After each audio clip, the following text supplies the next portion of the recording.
بسم اللہ الرحمن الرحیم.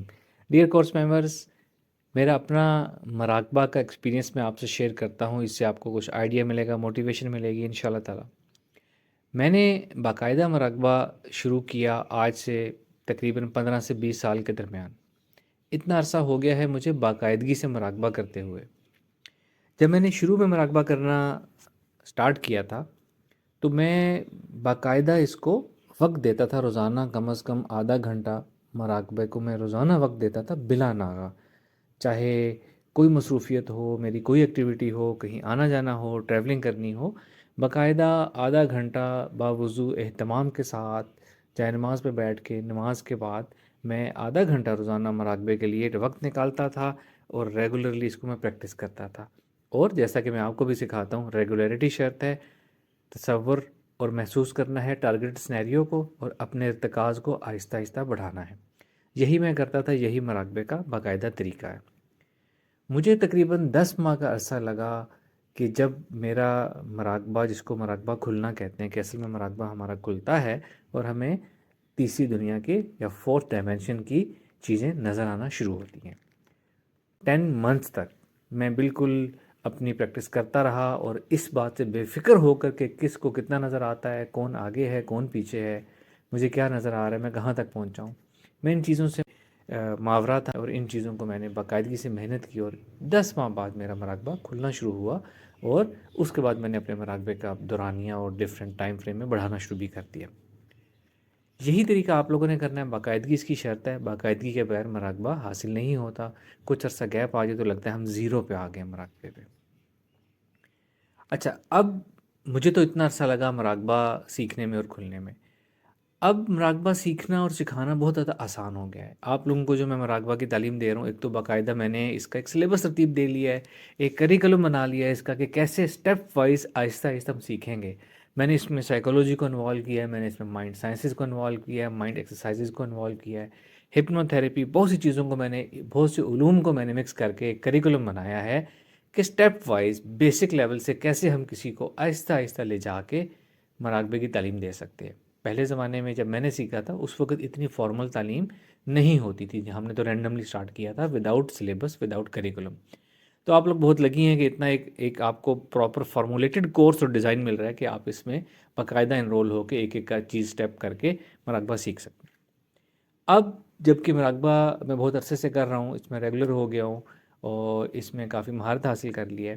اب میں نے ابھی بھی بہت سے ایسے کام ہوتے ہیں، اسپرچول ورک ہوتے ہیں میرے، جو میں نے مراقبے میں کرنے ہوتے ہیں. Spirituality is all about meditation.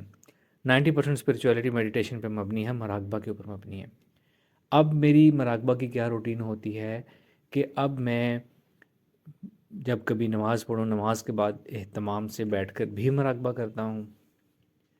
اس کے علاوہ میں رینڈملی کہیں بیٹھے ہوئے ٹیک لگا کے بھی مراقبہ کرتا ہوں. میں سفر کر رہا ہوں، میں سفر میں بھی مراقبہ کرتا ہوں.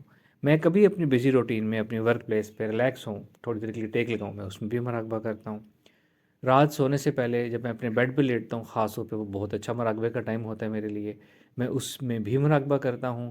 مراقبہ ایک تو اس سے اچھی کیفیت حاصل ہوتی ہے، قدرتی پہلے سے موجود ہوتی ہے، مراقبہ اچھا ہوتا ہے. پھر اسی مراقبے میں آپ کو نیند بھی آ جاتی ہے، نیند کا بھی مسئلہ حل ہو جاتا ہے. اگر کبھی رات کو آنکھ کھلے اور دوبارہ نیند نہ آئے تو بجائے اس کے کہ اس سے پریشانی کرنا کہ نیند کیوں نہیں آ رہی، میں اس ٹائم کو بھی انجوائے کرتا ہوں، یوٹیلائز کرتا ہوں. میں اس میں بھی مراقبہ کرتا ہوں، بہت سا اسپرچول ورک کرتا ہوں. یا تو دوبارہ نیند آ جاتی ہے یا مراقبہ بہت اچھا ہونا شروع ہو جاتا ہے. دونوں کیفیات جو ہے انجوائیبل ہے. اسی طرح صبح کے ٹائم فجر کی نماز کے بعد بہت اچھا ٹائم ہوتا ہے. گرمیوں میں فجر سے لے کر بعد تک روٹین سٹارٹ ہونے تک کافی ٹائم ہوتا ہے. اس ٹائم کو یوٹیلائز کیا جاتا ہے. اور صبح اٹھنے کے بعد جب ہم پراپرلی اپنی زندگی کی گہما گہمی میں انوالو نہیں ہوتے، بڑی ایک پرسکون سی الفا اسٹیٹ آف مائنڈ ہوتی ہے آلریڈی ذہن میں، اس کیفیت کو میں یوٹیلائز کرتا ہوں مراقبہ کرنے کے لیے. اور میرا اس طرح دن میں کافی ٹائم جو ہے وہ مراقبات یا اسپرچول ورک میڈیٹیشن میں گزرتا ہے. اس سے مراقبہ ایک تو چلتا رہتا ہے، مراقبہ ایکٹیو ہوتا رہتا ہے. جتنا آپ زیادہ اس میں انوالو ہوں اتنی ہی زیادہ مراقبہ کھلتا رہتا ہے، آپ کو نئی چیزیں، نئے علوم سیکھنے کو ملتے چلے جاتے ہیں. مراقبہ کی ایک بہت خاص بات ہے کہ جو لوگ صاحب مراقبہ ہو جاتے ہیں نا، ان کے اندر بہت سی روحانی صلاحیتیں اور روحانی سکلز خود بخود قدرتی طور پر روحانیت کے ذریعے ان کے اندر پروگرام کر دی جاتی ہیں. وہ باقاعدہ کہیں سے سیکھتے نہیں ہیں، لیکن ان کے اندر وہ صلاحیتیں آ جاتی ہیں، خود بخود ان کے اندر وہ سکلز آ جاتی ہیں، وہ کیپیبلٹیز ان کے اندر آ جاتی ہیں. بہت سے علوم جن کے وہ نام نہیں جانتے ان کے اندر آ جاتے ہیں اور اس کو یوز کرنا شروع کر دیتے ہیں. تو آپ سب لوگ بھی اسی طرح باقاعدگی سے مراقبہ کریں، بہت کچھ یہاں سے آپ کو سیکھنے کو ملے گا. اور مراقبہ کرتے ہوئے رول وہی ہے، باقاعدگی، اپنے ارتکاز کو آہستہ آہستہ آپ نے آگے بڑھانا ہے. ہم نے اب تک جتنے مراقبے سیکھے ہیں، لیٹسٹ کی میں بات کروں تو ہم ٹیلی پیتھی کے مراقبہ کی بات کر لیں، تصور شیخ کی بات کر لیں، تو ان تمام مراقبات میں ہم کیا کر رہے ہیں کہ ہم صرف ٹیلی پیتھی میں دوسرے شخص کو دیکھ لینا کامیابی نہیں ہے، اپنی بات کہہ دینا اور رزلٹ آ جانا کامیابی نہیں ہے، وہ صرف دنیاوی کامیابی ہے. مراقبہ کی کامیابی یہ ہے کہ آپ نے اپنے ٹیلی پیتھی کے اندر، مراقبہ ٹیلی پیتھی کے اندر جو آپ نے مراقبہ میں بیٹھے ہیں اس دورانیے کو آپ نے بڑھانا ہے. مراقبہ تصور شیخ میں شیخ کو دیکھ لینا، تھوڑی دیر کے لیے کچھ حاصل کر لینا کامیابی نہیں ہے، اس دورانیے میں اس حضوری کی کیفیت کو بڑھانا جو ہے وہ مراقبے کی کامیابی ہے. مراقبہ درود شریف میں اس حضور کی کیفیت میں زیادہ دیر رہنا، آہستہ آہستہ اپنے دورانیے کو بڑھانا، یہ مراقبہ کی اصل کامیابی ہے اور یہ آپ نے حاصل کرنی ہے.